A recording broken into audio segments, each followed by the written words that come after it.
Dave Molyneux. Here we are. Let us begin. Everybody listening or viewing on Twitch, welcome to the show. We're happy you guys are all with us.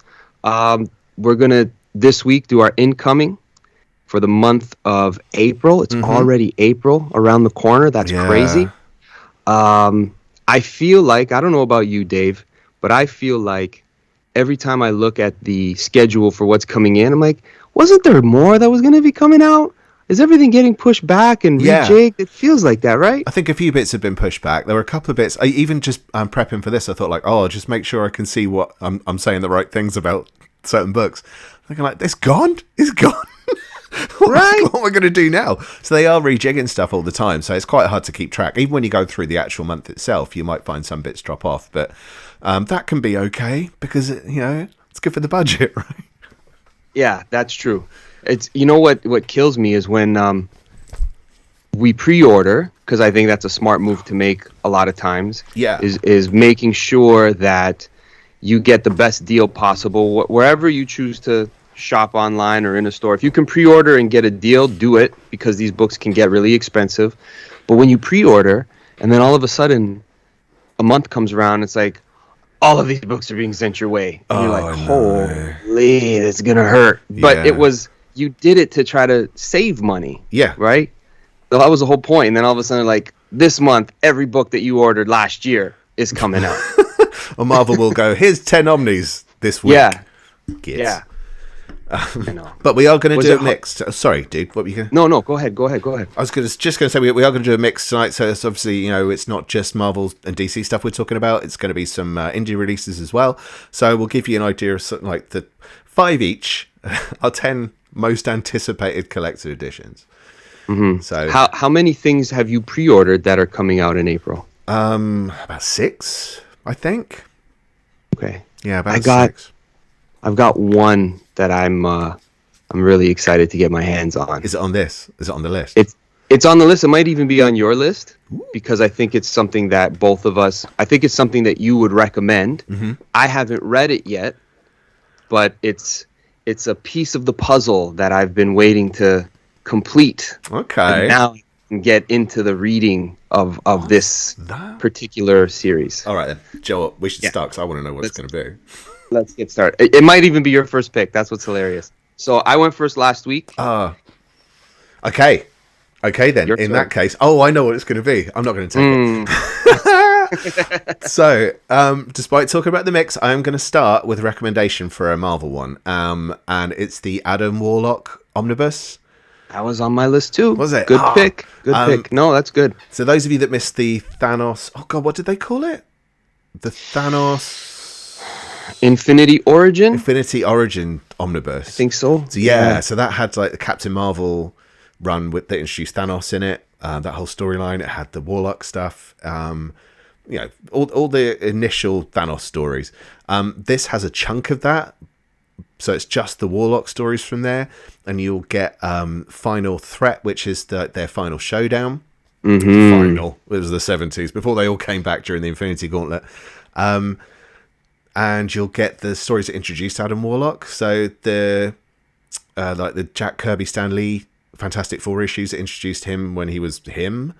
When he tries to kidnap Sif from Asgard, which is a weird one. Never read that. Yeah. And then he becomes Adam Warlock. So the High Evolutionary gets hold of him and he becomes Adam Warlock basically, and that introduces all the soul gem that sits on his head, which is the first of the 6, as they were for a while, soul gems.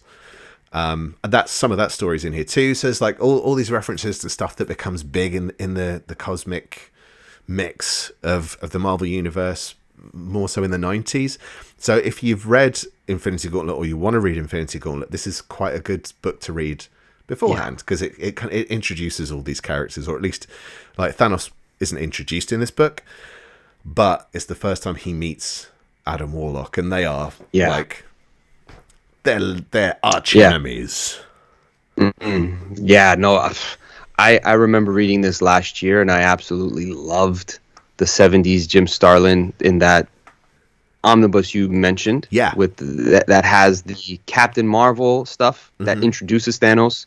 that feeds into what is the Adam Warlock storyline that concludes, I guess, Jim Starlin's epic of Thanos at that time in the 70s before we get into Thanos Quest and all that stuff in the 90s. But for those maybe listening and think, yeah, I've heard of this Adam Warlock guy.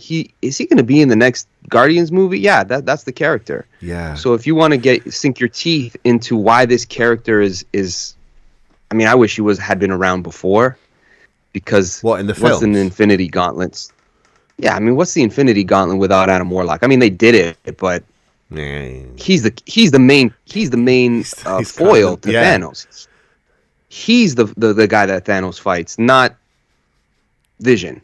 No. I mean, like you get all those moments. Well, like with Cap and Silver Surfer, but it's really about Thanos and Adam Warlock. Button heads. And I hope they do it justice in the movies. I don't have as much faith as I once did. No. But same. It's really cool that we live at a time where Adam Warlock is going to be featured in a live action movie. That's kind of crazy. Yeah. Now, I don't know if it's going to work out, but it is cool that it exists. I'm happy about that. And that they're reprinting this material, which I think is a lot of fun. And oh, dude, it's so good. Like the Jim Starlin, like you're saying, the Jim Starlin issues of this, they're so good. But like on a scale of 1 to weird, they're up there because they are strange. Like some of the stuff that goes on in the Starlin issues are bizarre. Right. But the Roy Thomas stuff, so like there's one point where he basically becomes the hero of Counter. It's not spoilers or anything. He becomes the hero of Counter Earth, and it's like a Jesus metaphor, basically. Yes, and that's kind of weird. But I've only read bits, and it's a bit odd. The meat of it that you really want to get to is kind of like the second half of the entire book. So you may find you like one half of it more than the other. You might find you don't like any of it. You might find you love it all. You just don't know. But it's worth a try because that Jim Starlin Warlock stuff is just stupid fun.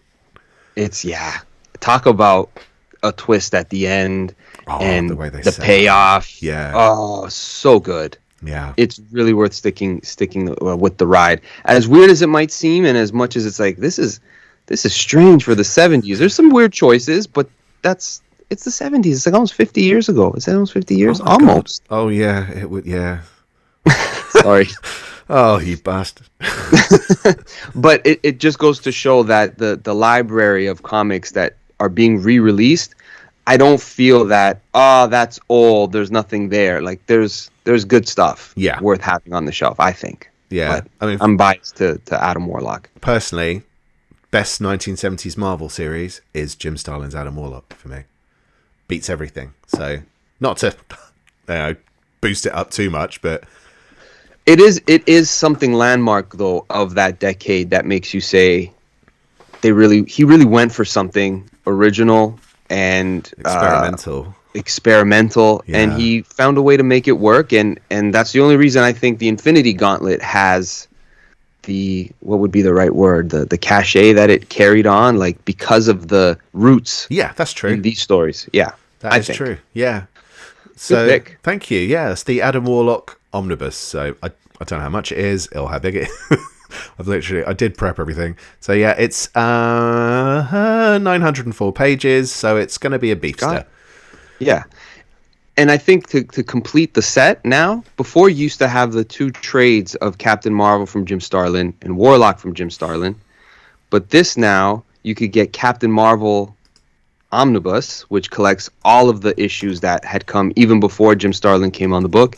And now you could get the Adam Warlock Omnibus. So you really get a rich cosmic entry into your library for these characters that they were kind of, I guess you could say, a little more esoteric. Like if you knew about them, you knew, but it took a little bit more digging to not everybody was reading that in the 90s necessarily. So this is cool. Yeah, definitely a bit more left field.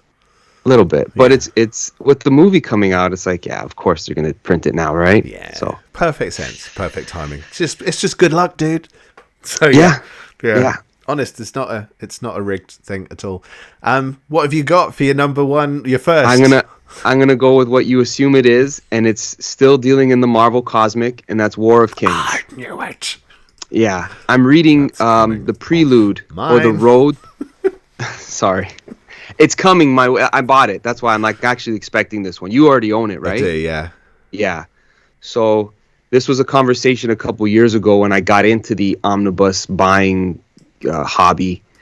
I bought the Guardians of the Galaxy at a shop that I often mention here. Shout out to B&V in Toronto, and it was really, really good price.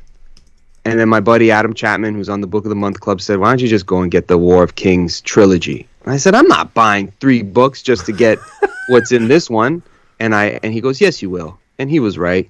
I always tip my hat to him for that. He was right. I'm a sucker because it's one of those books where they did 3 different omnibus to collect this whole era of story that took place at the same. What was so interesting is that in the main on Earth in Marvel 616, while all of this is being published in comic book world, you've got Civil War and Dark Reign, and all these big events, Secret Invasion. But while all that crazy stuff is happening on 616 Earth Marvel, in the cosmic world, at the same time, this even bigger story is taking place. Fewer issues, but a bigger story, almost, because it's like it is a cosmic epic. It's like a space epic.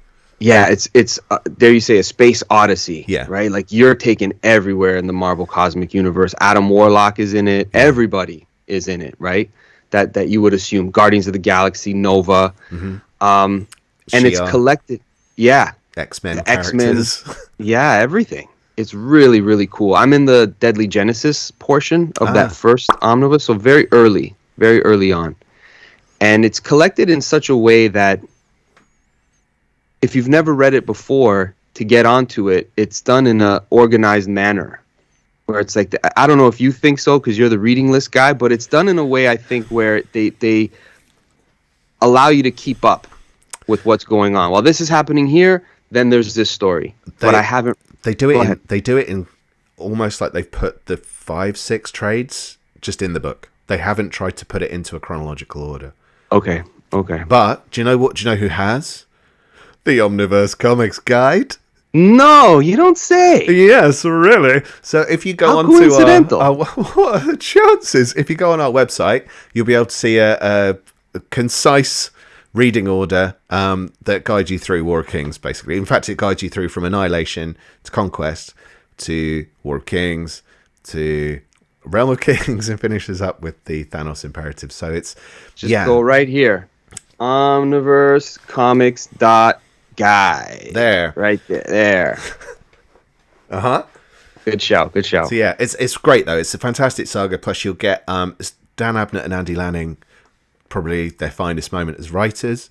There's art from Paul Pelletier, I think he's on it for a bit. God, Paul Pelletier is just the greatest. He's on it for quite a bit because he drew a lot of the Guardians, right? He drew the main War of Kings series in that. And so I think he jumps off Guardians and then he goes into War of Kings. So you do get a fair chunk of him. And then you get Wes Craig from Deadly Class drawing Guardians after that. And you get there's some really strong creators in this book, and it's a big thunderous epic.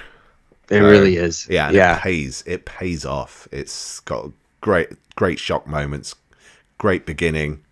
Like it's all just some great moments, just one after the other, without trying really hard to be shocking. It's like yeah, I wonder if they were able to be a little bit more adventurous with directions they wanted to go, because everyone's looking at Secret Invasion and the Avengers are the main thing right now. So over here, we're going to have a lot of fun. Yeah. And you're going to come back to this as the years go on. This will be something that will have shelf life after the fact. Yeah. It seems that way. Well, it seems that way. The thing is, the Guardians of the Galaxy at that point weren't big. This is the title that kind of created this. Yeah, this inspired the film, basically, this series. So by the time you hit War of Kings, it's after Secret Invasion issues, so it's probably like issues 8 and 9, where it's kind of Road to War of Kings, and then it carries on through to about issue 19. So there's a lot of War of Kings tie-ins from Guardians of the Galaxy, but that was a new lineup. Before that, it was the futuristic Guardians of the Galaxy that existed. So they had a lot of freedom. People didn't really know who Groot was. Rocket Raccoon might have been a bit of a a C-lister, fan favorite from the 80s. So you would say C? I think that's a high ranking. That's probably high. Yeah, I remember when the movie was coming out. Yeah, when the movie was coming out, I'm like, this is Marvel? And I'll be honest, I wasn't as well versed with Marvel Universe in the comics as I am now. But at the time, like, Guardians of the Galaxy, of all the things that they could make. Yeah. And it's because this series was as good as it was, that there was a lot to sink your teeth into. Yeah. And it's great character work, and it's funny. And then you go like, oh, James Gunn did it. This all ties up. Especially the more you know about him now, it all ties up. It all makes sense. Yeah. That's the thing. It's action. It's explosive. There's emotional bits. It's funny. God, what would you want? God damn it. We want 3 of them in omnibus form. That's what we want. Then that's what you shall have. Yeah. April 11th is the delivery date. So that means it should be in your stores before that. Yeah. Yeah. It'll be in comic shops first. Yeah. Yeah. So check that out. And check out the reading list if you don't want to know where to begin and end and have the most fun reading it. Because it is a lot of fun. It's great. It really is. Highly recommend it. Nice. Okay. So my number 2 is The Authority, Book 1. That was on my list too. We're spending too much time with each other. We are. Maybe we should stop this. Yeah, forget it. Bye. So it's it's 400 pages. It's the is it really? So they've got the first 12 issues of The Authority in there by Warren Ellis and Brian Hitch. They've got Planetary Authority one-shot ruling the world. I don't know how much sense that makes without reading Planetary as well, but it's in there. Yeah, that's true. That's true. Yeah, it's a bit of an odd one, isn't it? I can barely remember that issue, but I have read it. Here's a question for you. You'll probably have the answer to, and I should probably know this, but pressure. Planetary. Yeah. Do they exist in the same universe as The Authority? They do, right? They're both Wildstorm, yeah. Okay. I figured that because they made this crossover, and what's the main character from Planetary, the leader of the team? Elijah Snow. Yeah. He's what they consider a millennial, the same way Jenny Sparks. Like their characters they know each other. Okay. Yeah. Okay. But they did also do the Batman Planetary one, but they're not in the same universe. So right. Planetary was a bit of an odd one. Brilliant, but yeah, a bit of an odd one. Authority. We mentioned this a bit last week, so I don't want to go into it too much. But basically, this is the series that inspires the upcoming James Gunn. There's James Gunn again. Upcoming James Gunn film. I don't know if it'll be this particular chunk of it that's gonna be the things the part that inspires him most, because I don't know. I think this in 2023 is going to be difficult to translate, but maybe it'll be the stuff that comes out in book 2. But both volumes, because I mean there should be more than 2 volumes really, but everyone always focuses on the volume, the first series of The Authority, which is normally collected in 2 books. So this is book 1. It's a nice chunky 400 pager. Fantastic art by Brian Hitch. I mean, this is probably the series that made him. And it set a cinematic style in comics for quite some time. So that widescreen style was what they were going for. So a lot of the panels are just like, it's 3 panels per page. It's all like that because they were going for it for cinematic. It's really like holding a movie in your book and you're controlling the pace that you want to experience it in. I mean, all comic books can be like that, but like you said, the style, it's purposely cinematic. Yeah. And you can totally see them putting that into a movie. Yeah, you completely can. And this was around a time as well where we weren't seeing much of that. Because what did we have then? Like X-Men, Spider-Man? Or were they both on the way? I can't remember when the first Spider-Man film came out. X-Men was 2000. I almost feel like it could have been. It could have been in and around that time, but I almost feel like at that point what we got was The Matrix, was that first movie that made us say, like, is that a superhero movie? Like, why can't they make a superhero movie like that? And then they started to. Yeah. Oh, I guess what? Blade. Yeah. Blade. Right? Blade and Matrix were kind of the... And then, of course, everybody's dressed in the black leather, and lo and behold, the X-Men came out with that sort of motif, I guess. But they did. And, it started around this Fantastic time. Four. Yeah. Did you ever see that Roger Corman Fantastic Four? I've only seen still shots of it. Yeah, me too. A part of me wants to watch it just for the fun. We should, just to laugh at. Have you seen the Captain America that come out in the 90s? Yeah. What with the Italian Red Skull with hair? I own it. I own it. I do. A comic shop had recreated it back in before they had put it out on DVD, and I'm like, I want to own that movie. Just because created it. Like I guess they made it themselves and sold it in the shop. I see. That sort of thing, because it wasn't available at the time. I thought you meant like Be Kind Rewind. Have you seen that film? I love that film. Not that. No, they didn't recreate it like that. More like printed copies of them for themselves. Right. To sell in the store at the time. Tricky. Yeah, because I guess like people weren't really putting it out there because it was embarrassing. It's out now. That's kind. Yeah. Yeah, it's out now. Everything's out now. It's shameless. But yeah, what were we talking about? Authority. Authority. So yeah, like I said, I don't want to go on about too much. If we went into it in some depth in the beginning of last week's episode, which was a Most Wanted DC Omnibus editions. But yeah, if you want to read The Authority, if you want to get in on this before the film comes out, this is the perfect opportunity. There are other versions available out there. I don't know how available they are, though, saying that. So there's The Authority Omnibus, which collects what will be the equivalent of both books together. There's also the Absolute editions if you want big chunky hardcovers, but if you want it cheap, this is the time. It's a good entryway. Yeah. It's a gateway drug. Yeah, no, it's a good way to dip your toe and see if you like it. Even though the second half is different, but you'll get a taste of the characters to see just what kind of a world they live in and what kind of characters or individuals they are, right? Yeah, because it's not like your typical superhero book. They are literally taking no shit from no one. If you screw with them, you're dead. But they two of them kind of look like Batman and Superman, so it's like a very hardcore Justice League. Yeah, it's almost like Injustice without the leader of the team being an out and out villain that Superman becomes. Yeah, but they're kind of like, listen, we have the ability to do something, so we should. And since you can't stop it, we're the authority. Like, try stopping us. Yep. And but it's going to be interesting. I'm really desperate to see that film. Yeah, almost because how are you going to pull it off without pissing people off? And I kind of hope he cares about that. I hope, and that's what I'm hoping. I hope he doesn't care. Yeah. Right, because it's a good book. No, that's great. Yeah, so nice. Go for it. We've been talking about The Authority quite a bit. I feel like in 2022 we did a lot of Kurt Busiek, bringing him up for some reason. I think that was more my fault. This year it's the James Gunn. It's the James Gunn bringing him up every episode. I think it's inevitable at the minute. I think you're right. Yeah. Okay. Nice.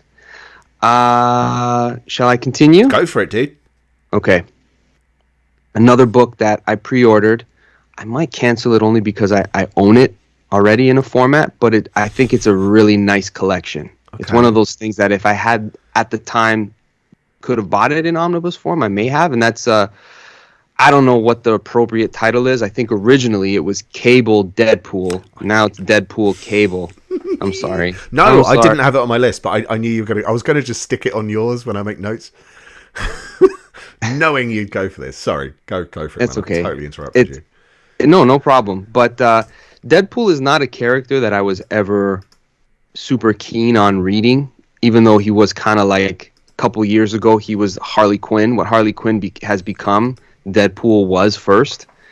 And I just kind of was annoyed by his existence to the point where it's like, why? Not that he can't exist, but it's like, what's the big deal with this guy? What's so special? He's kind of annoying, right? And it was a character that you either loved or didn't care for.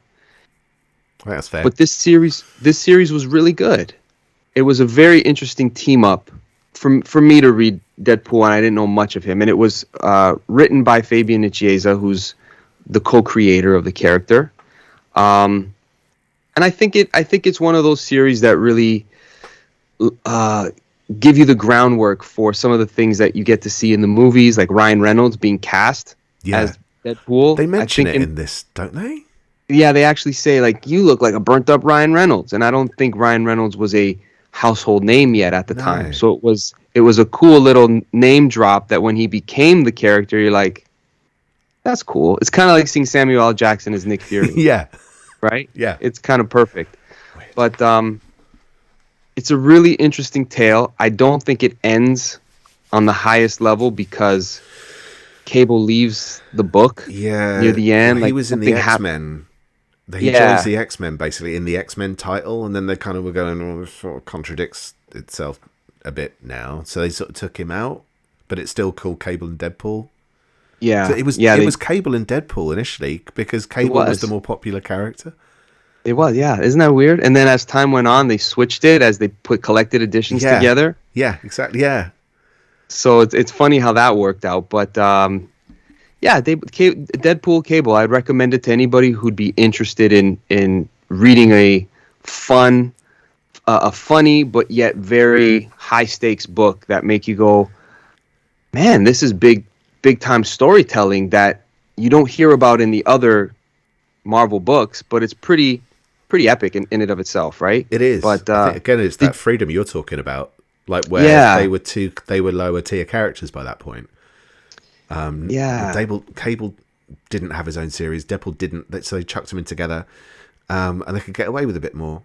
But did you like that series? On and off. Yeah. Some of it I fair did. Enough. Some of it less. So I think when Cable, I don't really like Cable. And when he was gone, because it's like the gun-toting odd couple, basically. Yeah, they sort of balance each other out because they're so different, and to try and make it make sense, it's done quite cleverly. It doesn't feel shoehorned, but you are kind of this is such an odd pairing. Yeah, they're like that. They're inextricably linked because they were created at the same time, associated with the same team, but changed over time and kind of their role that they played. So this is a fun little adventure that you get to follow them on, and I started to get really interested in the history of Cable because it's very convoluted. Yeah, with right, it's very convoluted. Yeah. But this story was done in a way that makes you go, being a time travel fan, I'll go along for the ride with this. This seems fun. So I recommend it to people who haven't read much Deadpool or are wondering a good place to start. I would say there or Uncanny X-Force. Yeah. From Remender. Yeah. Those are two of the highlights. Places. Mm. Yeah. So this I'd put up there. It's fun. I'm not sure if I'm going to go through with getting it, but I do. I like a cover to cover completion of a series. Yep. Those are always fun omnibuses to have and to recommend to people because you're not married to buying 5 volumes if you don't, right?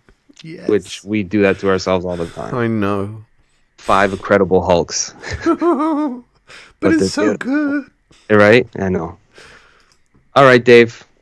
Keep it going. That seems like a really good segue then, dude, because I don't need to get this because I've gone the omnibus route, but if you haven't gone the omnibus route and you've been getting the epic collections, the Incredible Hulk epic collection, The Lone and Level Sands, is out in April. It finishes the 10-year Peter David run. It might read a bit weirdly if you haven't read a decent amount of the rest of the run because it really ties everything together. So it was around about a time I think when Peter David who'd taken the book from near cancellation. Yeah, that is another person we mention a lot. So again, I won't dawdle on. Deserving. Yeah, for sure. But he was fed up of being told what to do because like he'd brought it from nothing to a top 10 Marvel title, and the more they took his freedom away, the less good it was. So that the dips in it are normally because Marvel were telling him what to do. This was at a point when he kind of had enough. They managed to get Adam Kubert on the series as artist, which looked fantastic. It was a great pairing, but he was done. I can't remember what it was, but I think they basically said, now you have to do this. And he went, screw you. This is what I wanted to do. And he does this final issue that is just 2 fingers to Marvel that says, this is what I had planned for the next 10 years. Like he was going to do the book for like 20 years, 15, 20 years. And it's all of his plans in one issue. And you're reading it going, oh my God, this would have been so good. And it's a great issue. But yeah, you are kind of going, that's such a shame. Yeah, it's like, isn't that the case where you're like, do we get fresh blood to come in and write the character? Because this guy's been doing it already for this long. But it's like they got a handle on it. Yeah. And it seems to be working. And they're making this character matter more than ever before. Uh-huh. Get out of his way. He evolved him constantly as well. Because you kind of go like, oh, he turned him into the Grey Hulk. He didn't. He became the Grey Hulk before Peter David took on the series. But he did kind of evolve him into the Professor Hulk. But then he didn't stay the Professor Hulk either. He changed again. So he was always evolving the character. So it was due to evolve more. And then he just went, I'm fed up with you interfering. So I'm out. So I think it also includes the Joe Kelly. Was it Joe Kelly? Joe Casey. Oh, it's Joe Casey issues. So the last 6 issues of... Yeah, it's easy done, I guess. So he took over the series for about 5-6 issues, and then they cancelled it and restarted it with John Byrne writing it. Yeah. Don't ever read that. Ron Garney drawing it. Looks great. Thanks, Ron. Thank you, Ron, for your time on that series. Never read that title.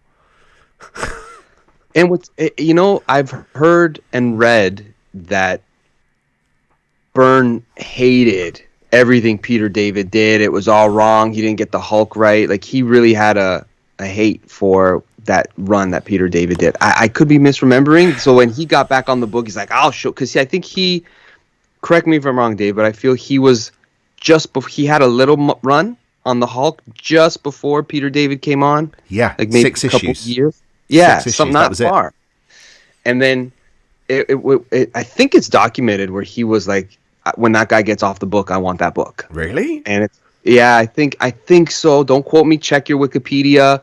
Before you say, oh, I heard a guy on the Omniverse say that. But that's what everyone's saying these days. It's funny how... Did you hear what the president said this morning? That guy on the Omniverse is talking about John Byrne writing Hulk. Yeah, don't quote me on it, but it's funny that you're like, yeah, don't ever read that. It just went... It was horrific. Later on, we'll get to this probably later. It won't make the 10 incoming for whatever month it's coming out, but they are releasing the Joe Casey issues and the John Byrne issues in one omnibus later in the year. Just don't do it to yourself. Like, it's not good.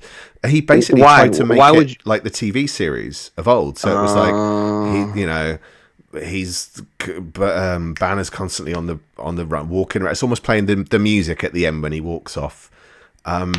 He's wanted for something he didn't do. Weirdly, I'm sorry about that. About 20 issues later, Bruce Jones jumps on, takes a lot of those beats still, and completely made it work. Just way better. And you compare it. He actually said it. I was inspired by the TV series. He said, I can hear the theme, all that stuff. And he was on the run. Bruce Banner was accused of something he didn't do. Essentially, it's the same concept, but it worked. And no one noticed. But that's because I think no one was reading it because Byrne screwed it so badly.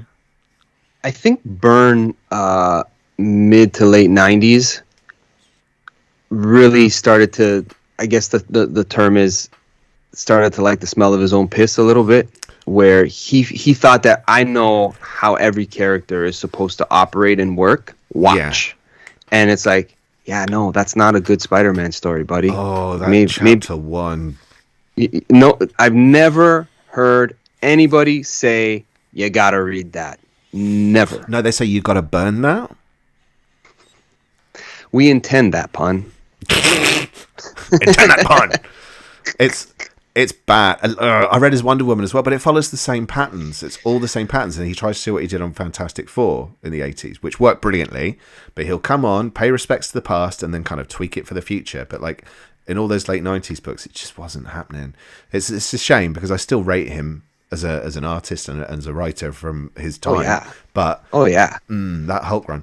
But at least with this epic collection, it's called Incredible Hulk Epic Collection, The Lone and Level Sands. I mean, that's easy to remember. You don't get the Byrne run. You're safe. You get the end of Peter David's run, and then the Joe Casey issues act as an epilogue to that run. So it kind of ties up the loose ends, some pretty major loose ends that happen during the Peter David issues of that book. So do yourself a favor, pick it up. If you're into the epic collections, you need it, basically. Nice pick. I like it. Cheers. Are we on 3? You're on your number 3. All right. I'm going to stick with epic collections. Oh.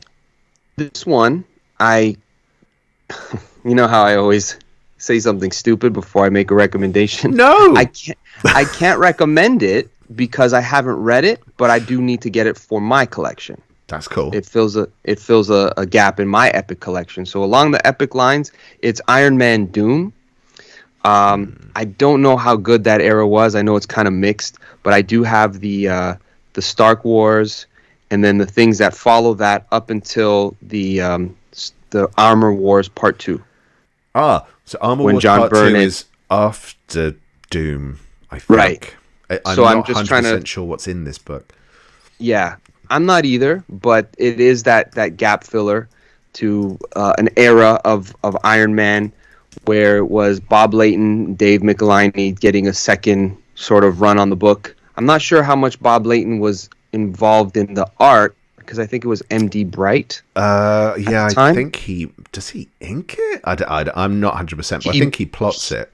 Yeah, he's involved in the storytelling of it, but I think this is a bit of an under-celebrated era of Iron Man a little bit because it was a pretty solid book, and where it crossed over, I remember the Stark Wars, or in that first Armor War story, it crosses over with Captain America and things happening in the Captain, and it was a nice. Everything at the time in Marvel felt like it was all the gears were in line with each other to an extent. Maybe I'm remembering it wrong, but yeah. I got a soft spot for this Iron Man era, and I want to just fill this gap. This is about 2 years later. Yes. So it's Armor Wars wrapped up. It started around 225, and then this bit is 250-ish.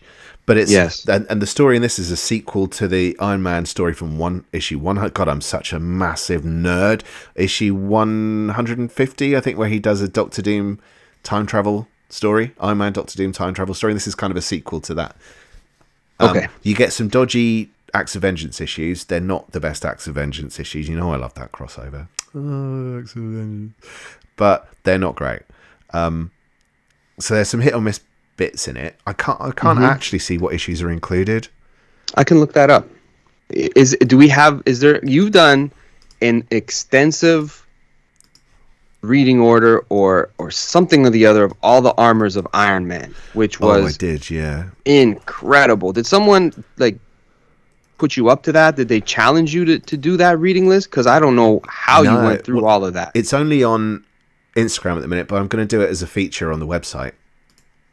At some stage, but yeah, no, I can't. Oh wait, right. So it's 245 to 257.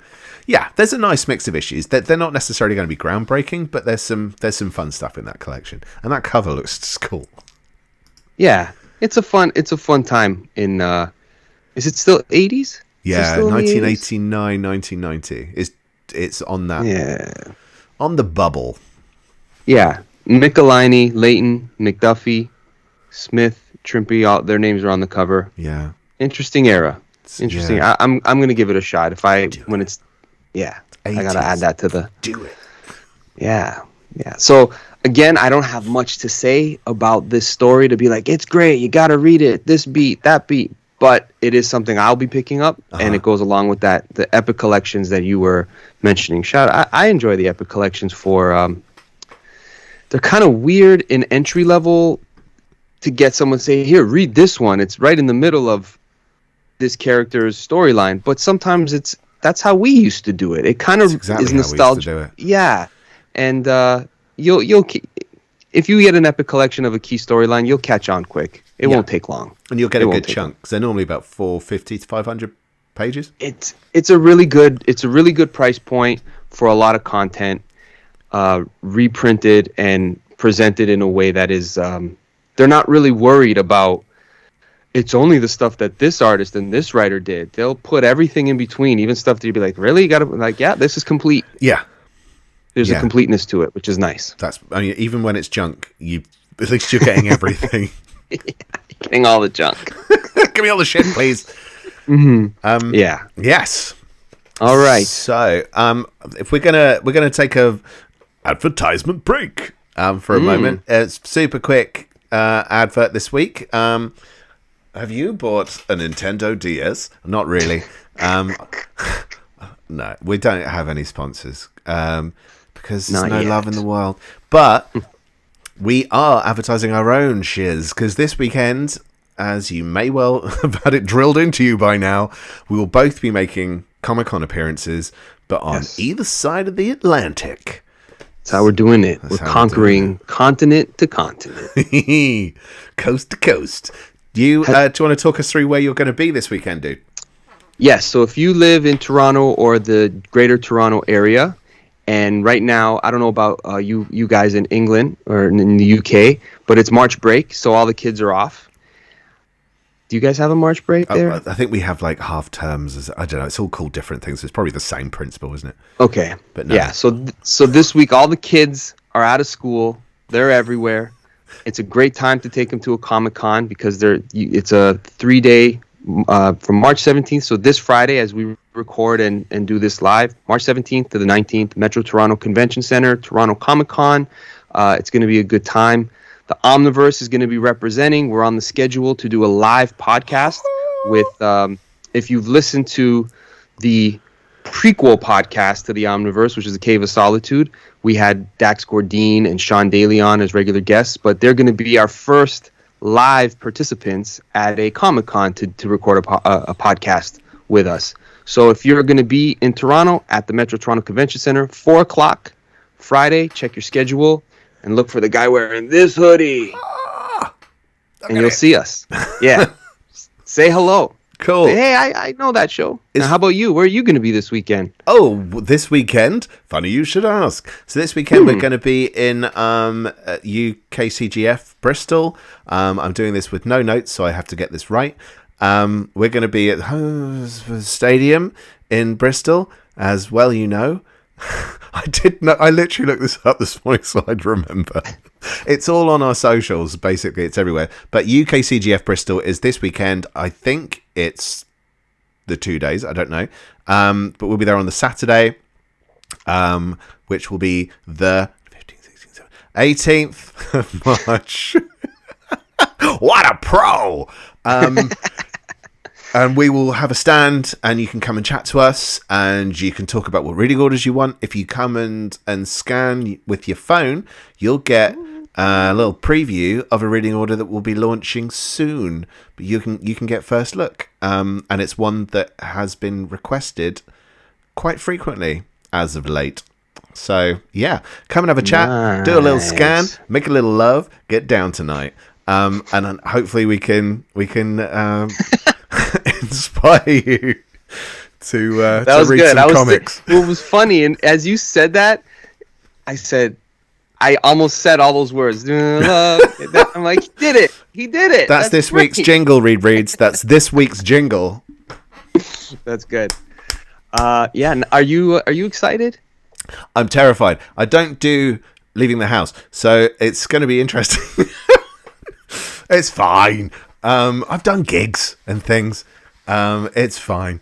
But yeah, I'm just kind of looking forward to seeing, just chatting to people about this stuff, because like I don't get to. I've only been to one Comic-Con in my entire life, which was London about, was it before we had kids? So it could be like 9 years ago. Wow. That's it. That's just it. One. That's my experience. One Comic-Con. You're going to get addicted. You're going to get addicted. Well, we're going to a lot of fun. So I guess we are going to get addicted. And this is round one of a number for this year in the UK. So if we don't get to see you at Bristol, we may get to harass you somewhere else. But we'll keep you.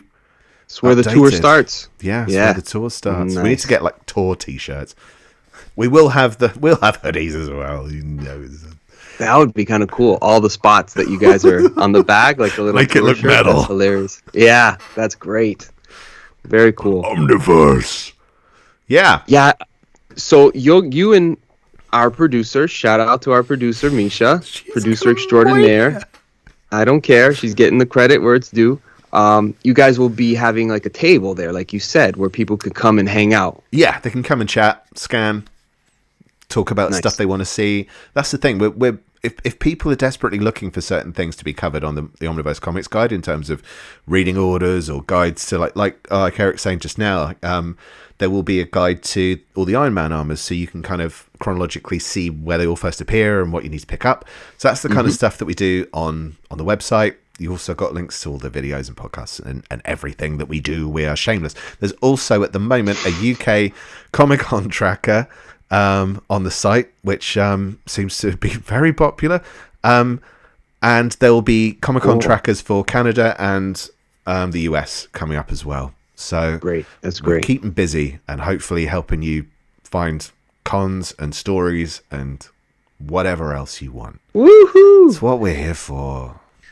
So on my end, on this side of the pond, I don't have the table and the big banner showing who we are. But if you do want to find me, if anyone really cares, I'll most likely be hanging out with the raid crew. My pal Shane, Sam Noir. I might be just hanging out, chilling with them in the meanwhile between panels and whatnot. So if you want to come say hello and have a chat, that's where we'll be. Cool.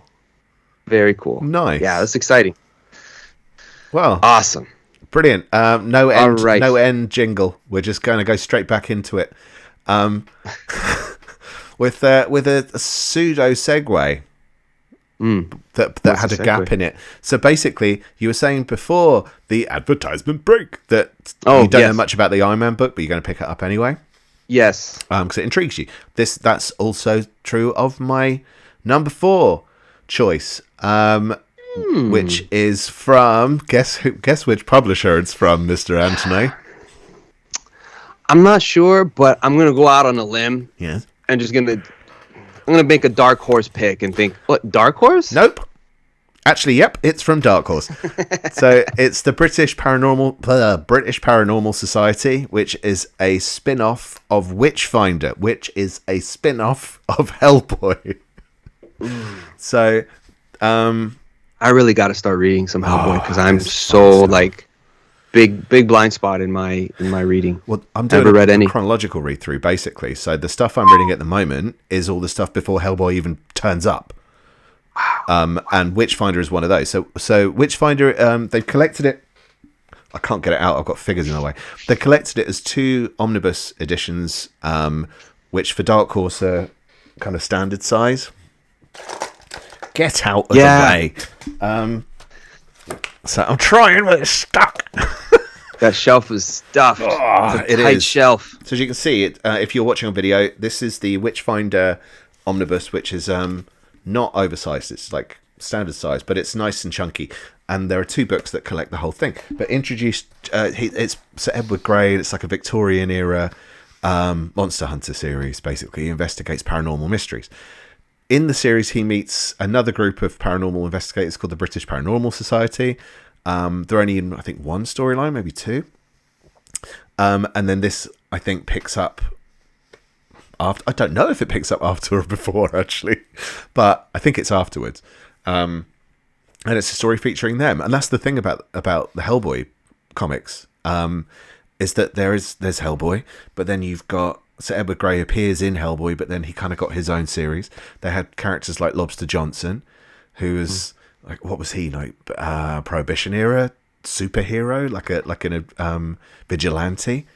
And then he got his own series, and then they feature characters in those series that then end up getting their own series. So it does expand and expand and expand. And this is one of those. It's a 5-issue series, I think 5-6 issues in one book. I don't know how it'll read if you don't know the characters, but they generally tend to make them pretty accessible, and you don't have to know everything. You can just jump right in. And it's Mignola, and so that means it's going to be creepy and eerie in a kind of gothic way. It's not that standard horror that you tend to see in pretty much everything, films and comics now, where it is all just like gore and shock. It gets you in there, in the mind. It's got the suspense. Yeah. I was listening to a podcast recently where the guest was kind of explaining just on a tangent the art, I guess, the Alfred Hitchcock artistic side of suspense where you can have the scare, which is like quick and no one knows that it's coming, or what's even creepier is that there's something there that the audience is aware of, but the characters in it are not necessarily. Yes. And so it's like that thing of like, what's in the box? Like from Seven, right? Like you're in that's just as scary without having to see it. Yeah. Because the suspense has got you hooked. Yeah. Right? Yeah. So that's that's thing. good. They do a nice mix of that and also just outright, what? Who's thinking of this? And sometimes they do have guest artists, guest writers, so it's not always Mignola. I think it's Mike Mignola and Chris Roberson writing it. I can't see who the authors are, but it's 5 issues. And these series, it's Andrea Muti. I'm not sure. It's an artist I've seen before, but I now can't remember the style. But yeah, it's from Dark Horse. It's a Hellboy spin-off, but don't be put off going like, oh, I've never read Hellboy before.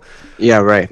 There's so much fun. It's so accessible. And if you like a bit of clever pseudo horror, supernatural stuff, it'll give you your fix. So has anyone, I mean, this is impossible for you to answer, but maybe you know, have you ever found a comprehensive reading order for Hellboy? I'm working on one. But I figured you were. Yeah. But it would be really neat I have to find it somewhere. I think there are some bits that would probably be helpful. So if I do find stuff that is helpful, I'm going to credit those people because especially as it's not. We should anyway credit people when they're something inspires it. But I normally take whatever I find and work with it, to make it a logical reading order. There is some stuff out there that's helpful, but still a bit confusing. So I am working on a reading order at the minute. I think that's going to be. I think there's going to be. I think that'll be a big hit. I hope so. As far as people coming to the website and giving it hits, but just people appreciating it. Yeah. Because there's a lot of people who are fans of Hellboy comics. Not necessarily anything else in the superhero realm, but they really appreciate Mike Mignola. Yeah. So for there to be a comprehensive place to see, like, here's where things begin. It's almost like, not that it's anywhere near the same, or I know what I'm really talking about, but the Yellowstone television show. I've never watched it. That's a really big hit. Neither have I, but it's this huge hit in North America. I think everywhere on people who stream are into it. But it's become so popular that they've made prequels and then a prequel to a prequel. Really? Of the history of the family and how, the structuring of the ranching and the whole business behind it and giving you where the family comes from. Like, they give you 100 years worth of backstory. Yeah, it's very rich.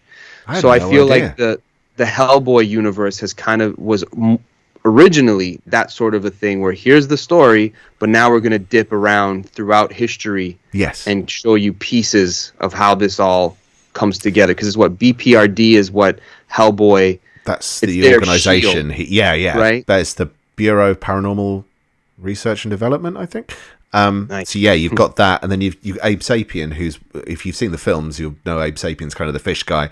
He's got his own. I mean, they're right there. Like, yeah, I love this stuff, man. It's hard to know where to begin. But yeah, where do you begin? It's not like it's a straight count through. No. So yeah, it needs working on. If you're into Mignola, and you love his stuff, but you're intimidated by Hellboy, there is an alternative. There's the Outerverse, which is much smaller. There is a reading order for that on the Omniverse Comics Guide. The stronger bit is Baltimore. But even if you just want to taste it, you want to go like, I don't know if I want to try these Hellboy and Mignola books, give Baltimore a go and you'll get a feel for what it's like, basically.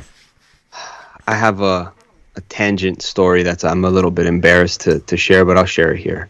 I went to Mocha Fest. It's okay. I went to just mop don't it tell up. That story? No, not that one. Oh, sorry. I went to Mocha Fest in New York City one year. Mocha Fest is like more of an independent comic book show. Okay. Very accessible to as far as like price point, and it's a show really focusing in on the work, not the spectacle. Okay. So we went. Me and my wife Daph went there for the creators of March Oh, yes. The biography of John Lewis. John Lewis, yes. So the creators for that were going to be there, and it just happenstance we were going to go to New York at that time. So I'm like, you want to go and maybe like catch a panel and meet them? Maybe I can podcast with them, which all happened, which was cool. But the main star was Mike Mignola. Oh, yeah. I remember you saying.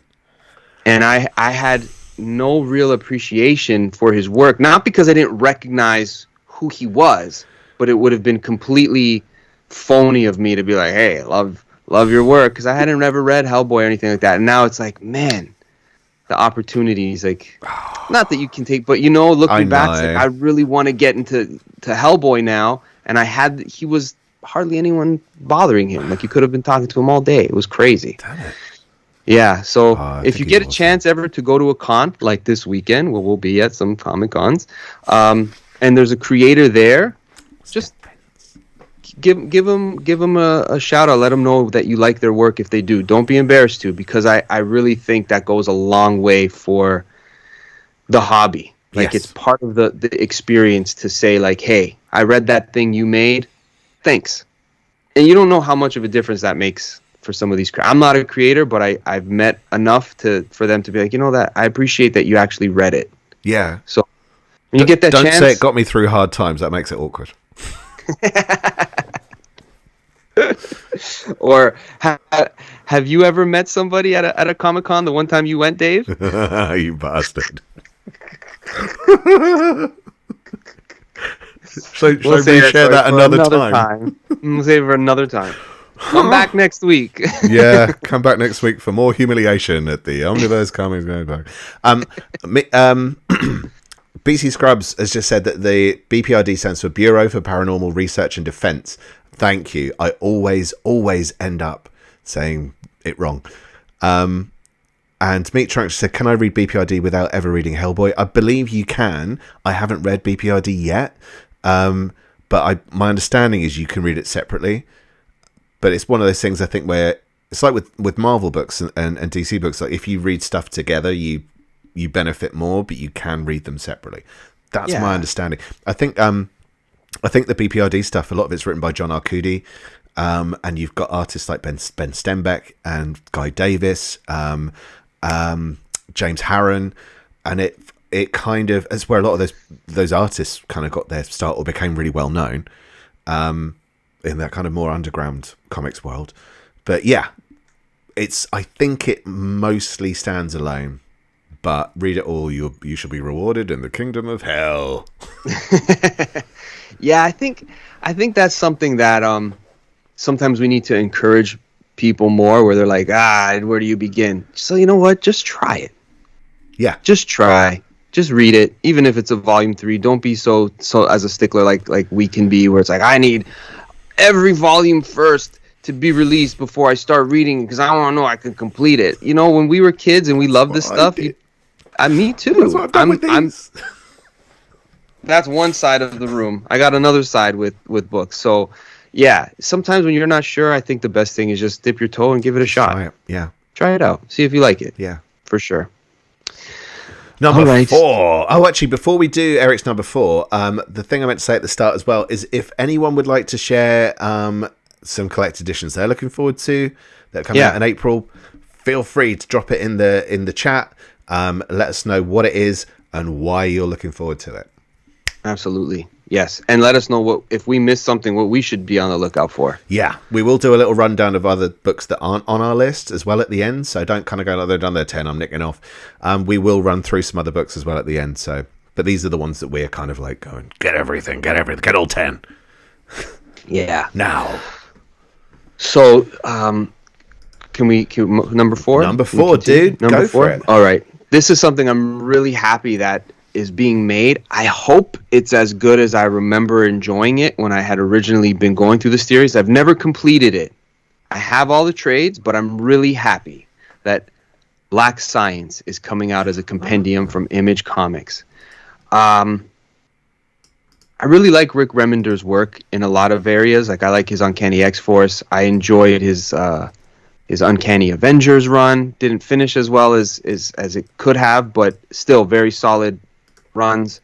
Black Science, though, is a book that if I did meet him, there are moments in that book, there's some dialogue in that book, things that the characters say to each other that did help me get through some confusing times, right, to say the least. Maybe not hard, but I think that's a feature of his work. There's a lot of like remnants of his psychotherapy that he shares. It's very introspective. Very introspective, which is originally what I liked about this is a Rick Remender tangent, but the Seven to Eternity. Mm-hmm. I really enjoyed that when it was first coming out in the first couple issues, the first trade. It seemed really, really good, and the artwork was great. Yeah. Reading it now, it was harder to get through for me. We both discussed this before. We did. On the air and off the air. But this one, Matteo Scalera art, it feels very Frank Frazetta-esque in a cosmic way, because this is a dimension hopping book. And it's very unlikable characters that you become invested in, who are damaged but really trying to find themselves and gain some type of a redemption, finding who they are. And I've quoted this book quite a number of times, where the dialogue between, I think the main character's name is Jed. I don't want to get that wrong. Remember. I've only read the first 6 issues, and I can't something, because I'm going to say Jed McKay, but Grant McKay. I was going to say Jed McKay. Jed McKay is a comic book writer, doing that same thing I did last week. I'm sorry. Don't worry. But this one's not as bad as of a confusion. It's all good. But it's a scientist dabbling in the black science arts, and everyone gets trapped in these dimension hopping moments, and his kids are stuck there too. Right. So his investment in trying to get things right in this story, you can understand where his emotions lie.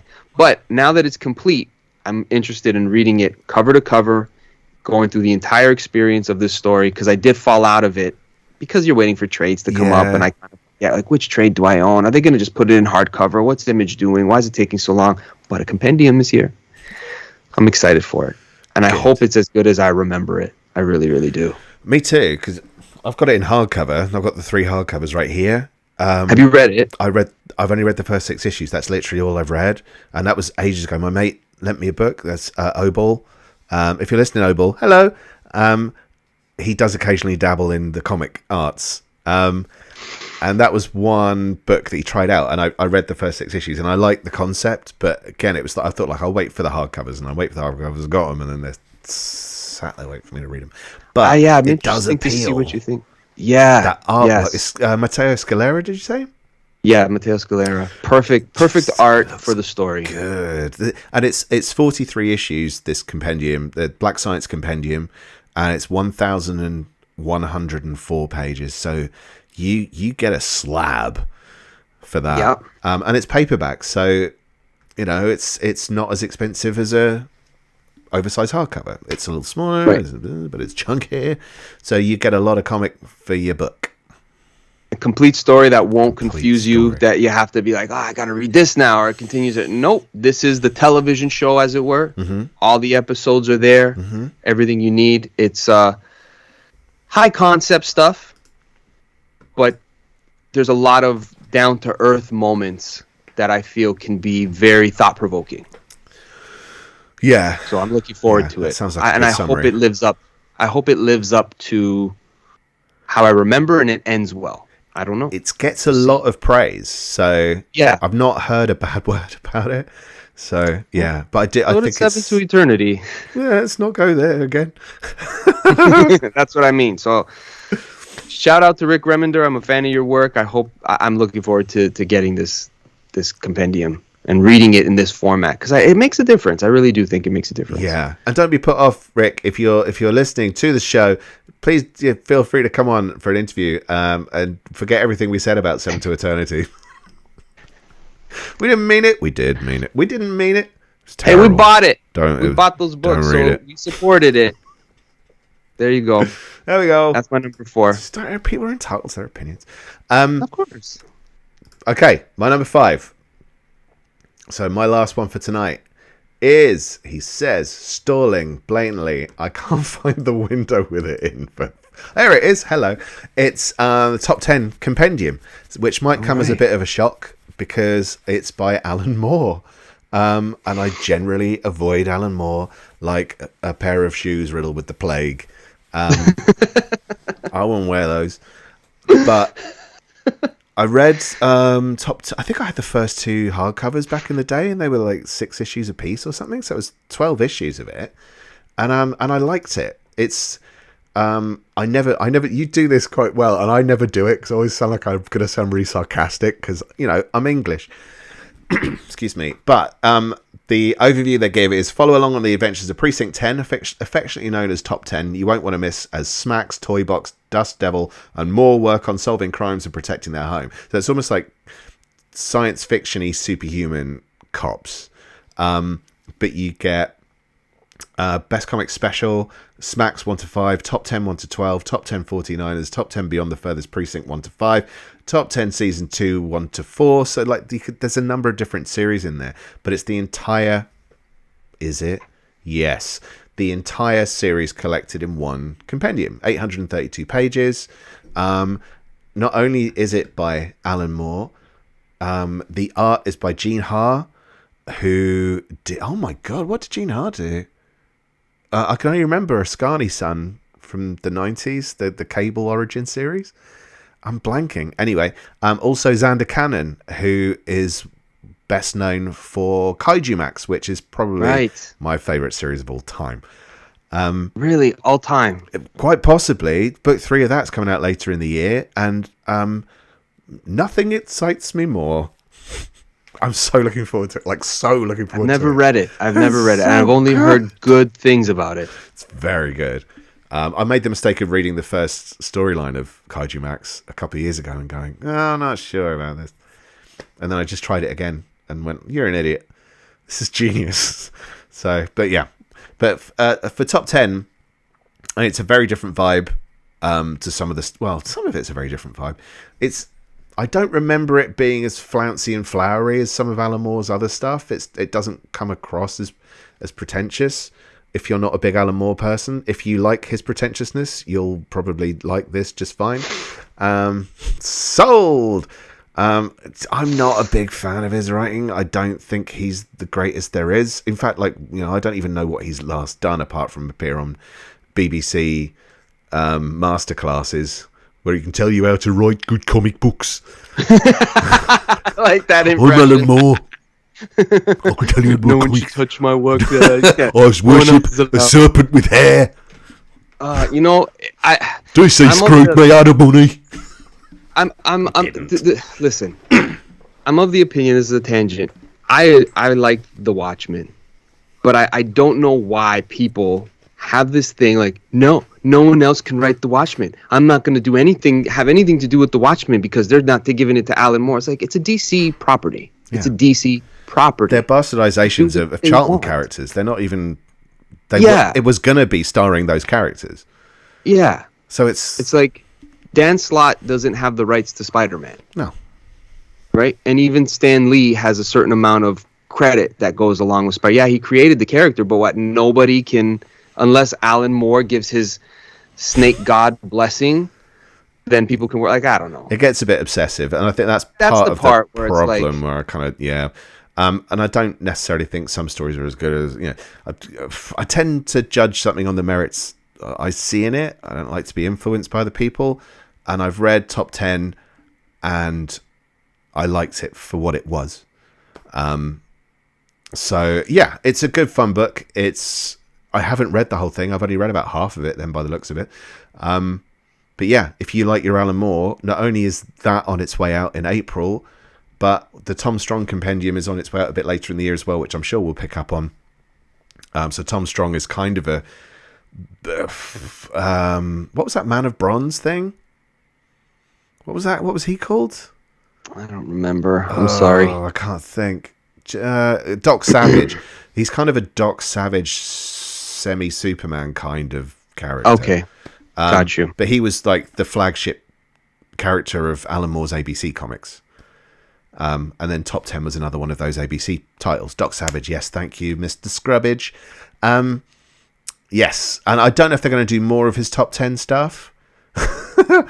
Too slow. I don't know if they're going to do more of that stuff, but I mean, these two books were announced last year and then just disappeared. So I don't know what the issues are. Probably Alan doing his Alan Moore thing and making it difficult. But if you're into his stuff, pick it up while you can, because this might be a one-time only deal, and just get them and run.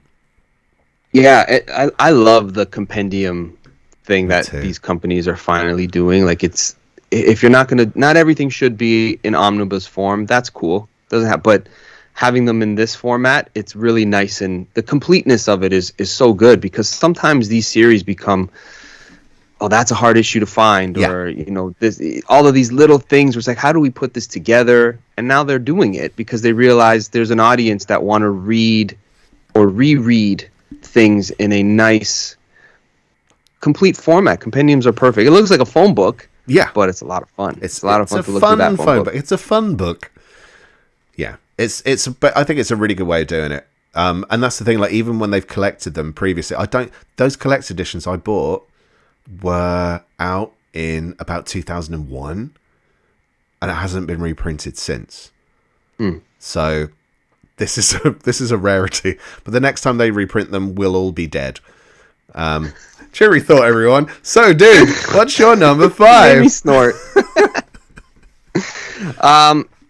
I thought the reason why I was looking down was I was getting ready for my number 5, which was going to be Ask for Mercy from Richard Starking, which, again, I don't know nothing about. It was going to be a blind buy, but that's coming out in May. I swore it was coming out in April when I was looking up, doing the research. So that might be on the May list. Okay. So I'm going to have to I'm going to have to re-pick. Let's go with a DC. I'm going to do Batman from Chip Zdarsky. That's going to be coming out in April. I don't know much about the run and what he's doing within that storyline, but I am a fan of Chip Zdarsky. I trust his comics. I trust his storytelling sensibilities. So far, I think I like everything that I've read from him, and it hasn't been a huge slice, but I feel confident when his name is on a book that there's going to be quality to it. And he's a local guy from Ontario, Toronto. Yeah, he's from around these parts. I think he's moved away from my province and moved, I think, to the West Coast. You were harassing him for interviews? Yeah, actually, another tangent, which I'm known for. I should just get a t-shirt. The guy that does tangents. Tangent Comics. Someone's already got that. He did a 3-hour episode with our pal Adam Chapman. He actually went to Adam's house when he said, hey, you want to come on the podcast? He's like, hey, if you live in town, we could do it face-to-face. And they sat together and had a really good conversation for 3 hours in his home. Is that why Adam moved away? Because like Chip Zdarsky wouldn't leave him alone. I think maybe Chip Zdarsky moved away after he was there at Adam's house. Just kidding. Love you, Adam. I know he's listening. That's why I'm busting his balls. But yeah, really good interview there. Cool. Great writer, great bibliography. So him working on Batman, I think, is deserving, because, kind of when you get to Batman in the comic book world of when you're a writer and you get that assignment, you've basically made it forever. Your name will always be in the mix, especially in the last 30 years. If you get on the Batman book, you've made it in this business. So it's nice to see him writing the book, and I'm interested to see what he's doing. So that's coming out in April. Mm-hmm. I might wait for an omnibus, I'm not going to lie, but it is something to be on the lookout for, because it's being collected now, which is good. Yeah, so it's the Batman by Chip Zdarsky Volume 1 Failsafe, which is, again, another nice, easy-to-manage title. But the reviews of it are, it's doing pretty well. Like, it's pretty popular by the sound of it. So he's just come off, or about to come off, his Daredevil run. And then he's going to spend some time with Batman. But apparently, he's looking at not doing any more comics, which is interesting. Mm-hmm. So even if he is kind of making it, like, maybe this is the pinnacle, and he's kind of going, there's nowhere else to go from there, so I'm just going to fade out. Cheers. Good night, everybody. He did a nice little run on Spider-Man, spent some time with that character. Yeah, and I really liked the stuff that he was doing there with he wrote one of the, I don't know if you've read it, But for me, I thought it was one of the best issues of Spider-Man. If you've been a Spider-Man fan for a long time, there is an issue where it's him and J. Jonah Jameson talking to each other. Mm-hmm. And it was a lot of fun to see that conversation happen. I don't know if you read it or if you liked it. I did. I think I did. It was a while ago. But they're releasing... Yeah. That's being omnied. The Chip Zdarsky one is being omnified. Omnificent. Yeah. Yeah, so again, it's one of those writers where you can kind of trust the name on the book. Give it a shot. You most likely will enjoy the experience. Yeah, it's definitely worth a go, and it'll definitely build to something because he tends to do that. Yeah. So there we go. There's our 10 for April. We did it. We didn't think we could, but we did it. We totally did it. Well, there are a fair few notable books actually coming out that I hadn't realised how much was coming out. So, do you want me to do a quick run through? Yeah. Okay, please. I'll try and make this quick because there are quite a few. So from Dark Horse, they're releasing Abe Sapien, Dark and Terrible Volume 2 as a trade paperback. So that's basically... is that the whole lot? I think there's one more. Then you get that's the entire Abe Sapien collection in paperback. That's nice and affordable and nice and chunky. Big Guy and Rusty the Boy Robot from Frank Miller is on its way. I'm trying to remember the name of the artist, and I've drawn a blank, but it's quite a cult favourite series. Colonel Weird and Little Andromeda from the world of Black Hammer. There's a Black Hammer tie-in. Mm-hmm. I think that will end up in a library edition if you're buying the library editions. So, is there a library edition of Black Hammer coming out in April? There are a few coming out. So I think there's a 5 and 6 of World of Black Hammer, and then there's a third actual Black Hammer library edition coming out this year. I think off the top of my head. I think it's in June. Possibly. Yeah, I got my eyes on it. Oh, yes. There's World of Black Hammer Volume 5 out in April. But I thought that was going to be on your list for sure. I'm tending not to do random numbers on the list, so it's like, if you're looking to start somewhere, it's hard to recommend Volume 5 of a book. I was going to say that as a caveat at the end of the episode. Like, there's a lot of stuff people might be looking forward to. We didn't ignore it. It's just that it's hard to jump on sometimes. If you say, like, Volume 6 of this you got to get it. But you've also got to get Volumes 1 to 5. Like, right. So, it's hard to recommend.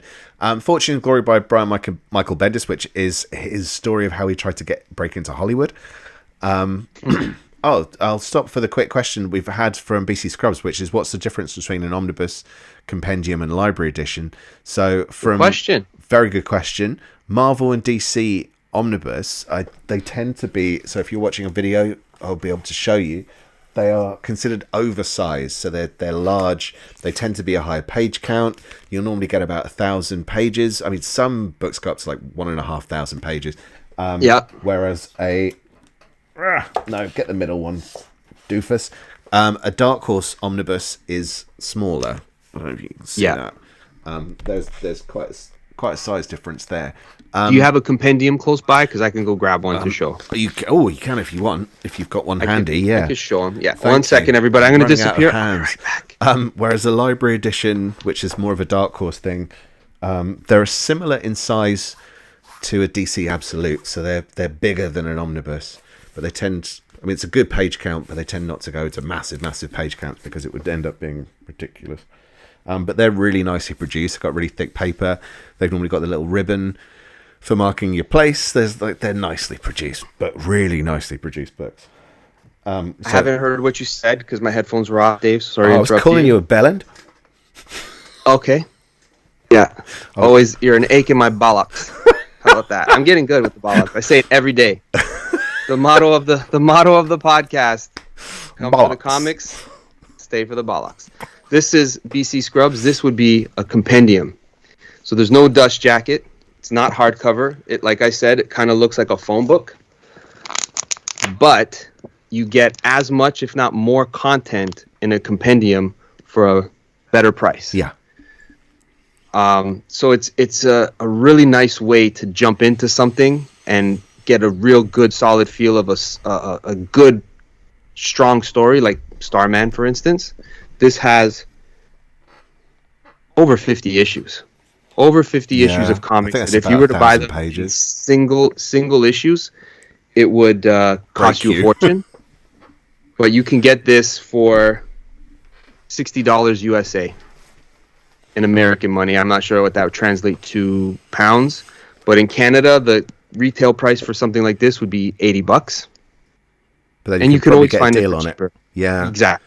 You get a lot of comics. If you want to get ridiculous, and I'll only do this the one time, the Marvel did monster sized for a while. This is the monster sized Fantastic Four. There. It's impossible to read, so don't do that. I think they've stopped doing that. Where do you put that on a shelf? It's down by the side of my bookcase because it doesn't fit anywhere. Yeah. I had the Marvels book, which you go oh, it's going to be Alex Ross's art in massive pages. This is going to look incredible. Couldn't read it. Yeah, that's the thing. So it's a novelty item. It really is. It's one of those things that become. It's where do you put it? It's a beautiful thing. At the same time, it's an eyesore because it's doesn't fit on the shelf. It's not a coffee table book. Nope. It's like a piece of furniture. You could put legs on that thing. You might as well. Yeah. To read it, just like the Kramer coffee table book in Seinfeld. I don't know if you watch Seinfeld there. No. But the coffee table book that Kramer made, it became a coffee table. That's basically what that is. Okay. It's like a condo coffee table. So I'm Kramer? No, you're not Kramer, but you could steal his idea. Okay, done. Put legs on that thing and read it. Sorry, just to continue the run through. Says Grendel Prime. If you're reading Grendel, or you're a big fan of Matt Wagner's Grendel, or you've never read it before, this is volume 4, and it essentially wraps up the saga. Essentially, yep. I think there is another story that comes afterwards, which is set in the future, and there's also the Grendel Tales books. But for the most part, I think this is the core Grendel saga fully collected now in Dark Horse omnibus format, which is a paperback for this one. Hard Boiled by Frank Miller is coming out. It's paperback, I think. Madman Library Edition Volume 4, which I think is due to wrap up with Volume 5. Mr. Mammoth by Matt Kint, with French artist, I can't remember, and I'm not going to loiter on it for too long. But Matt Kint's got his own line basically at Dark Horse now because his stuff is so popular. He's an excellent writer, so it's worth trying his books out. DC are releasing Batman Spawn Deluxe Edition for those that want a bit of a 90s flashback. Batman, the Doom That Came to Gotham, is a Mike Mignola series. It's kind of Cthulhu mythos Elseworld, so it's an alternate universe Batman with that kind of gothic horror to it, as you'd expect of Mignola. Batman Fear State Saga, which is a paperback of the core crossover of that event where it's the Scarecrow takes over Gotham or something. Who knows? Who cares? Booster Gold 52 pickup, which I'm hoping I would say I'm hoping is the beginning of a collection of Booster Gold trades. I'm still hoping for a Booster Gold omnibus, so I'm not touching it. But if you do want to try some Booster Gold, it's the mid-thousands, I don't know what you call that, 2006-ish series that Jeff Johns wrote, I think. Or it was after Infinite Crisis. Did Jeff Johns write with Dan Jurgens drawing it? He wrote the first 10, 11 issues of it. Right. Yeah. I don't know how many issues are in it. I think it might be 6, but give it a taster. Jurassic League by Daniel Warren Johnson, written by Daniel Warren Johnson, but not drawn by him. That's coming out in April? That's coming out in April, apparently. I can't remember the name of the artist, which is shameful because I love his artwork. I have read issue 1 on DC Infinite. I must admit, I was reading it going, I mean, it's fun, but why? So I gotta get it. Try it out, see what you make of it. Just have Daniel fun Warren with it. Johnson. Daniel Warren Johnson. Love his work. Legends of the Dark Knight, Jose Luis Garcia Lopez. I'm probably murdered that name. You got it. Classic Batman artist, so it's one book tribute to him. Wonder Woman, Who is Wonder Woman, which is by Alan Heinberg and Terry Dodson, or the Dodsons, I should say, is also out, I think, as a deluxe. Sandman Universe Nightmare Country, which is Tinian, which is more the modern Sandman stuff, I think. And Superman Son of Kal-El, Volume 1 is from Tom Taylor, is coming out in paperback. Eric's going to be really happy about this. IDW releasing My Little Pony Volume 1, big horseshoes to fill. He's been waiting a long time. Image, they've got Kaya Volume 1 coming out, which I'm looking forward to. It's written and drawn by Wes Craig, who did Deadly Class and those Guardians of the Galaxy issues. There's a Postal compendium, so it's another compendium from Image, which is about a town of psychopaths, basically. It's quite an interesting series, but you get the entire series in one compendium collection. Shirtless Bear Fighter 2, I think it is coming. I haven't written the 2 down, but I hope that's right. Meat Trunks' Postal is great. So there we go. Endorsement there. Shirtless Bear Fighter 2, I think it is. It's just a very fun Image series. Starhenge Volume 1 Deluxe Edition by Liam Sharp, which is a sci-fi thing that's getting a lot of praise at the moment. And Swing, I think it's the complete series, which is it's an autobiographical series by the writer and artist who basically are swingers. So it's kind of their real life story, and it ties in with Sunstone for people that read Sunstone, which is another kinky book. You bunch of perverts. Marvel have got All Out Avengers Teachable Moments, which I think is the entire All Out Avengers series, which features spoilers, don't listen, but listen, The Beyonder, if you're into it's the only modern Marvel story I'm recommending on this list, because it's got The Beyonder in it. Fantastic Four Epic Collection, The Coming of Galactus, which is your Lee Kirby Introduction to Galactus the Silver Surfer. Fantastic key stuff. Yeah, key stuff.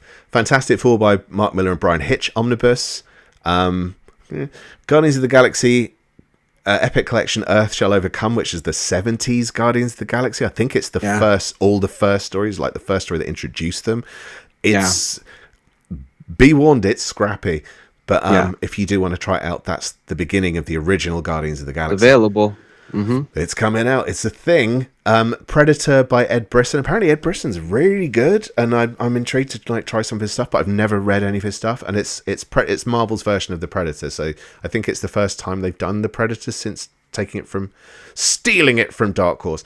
Thor Epic Collection, Even an Immortal Can Die, is 70s era Thor, so it's Roy Thomas stuff.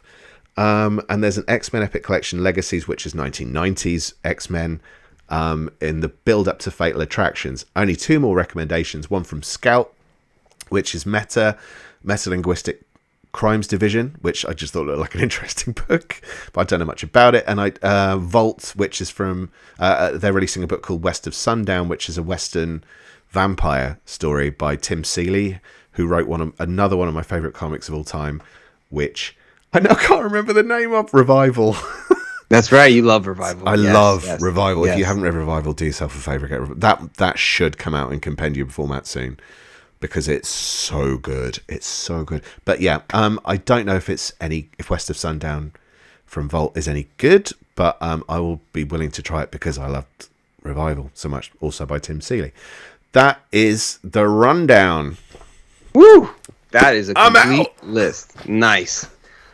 Dave, time flew. It really did. I had fun. This was a good chat. I didn't realize it's been over an hour and a half that we've been doing this. Yeah. Sorry, everyone, for keeping you so much for the early finish. If everyone's still tuned in, thank you for staying with us on the live. We appreciate all of the support, the suggestions, the questions. It's been great. Dave, as always, your completionist gene comes through to give everyone a rundown of all of the stuff that we didn't list. So nice. Shall we wrap up? We good to close out? Let's get out of here. All right, everybody. This weekend, if you're watching on the live or on the YouTube, by the time this comes out on YouTube, the weekend will probably have passed, but that's okay. But come visit us this weekend at the Comic Cons that we'll be at, both in the UK and in Toronto. Rate and review the show on Spotify, Apple, whichever Stitcher, whichever podcast format you listen to us, YouTube, and ultimately come to the omniversecomics.guide, because you're going to get the most complete version of everything we do there. You're going to have the podcast, the videos, the reading orders, all in one. Have a good time. Get into comics. Dave, you're the man. It's been beautiful. Everybody, we'll be back next week for probably talk about our weekend and all the adventure we had. Yeah. Thank you, everybody, for listening. Stay tuned for more. It's the Omniverse Comics Guide podcast signing off. Stay pretty. See you later.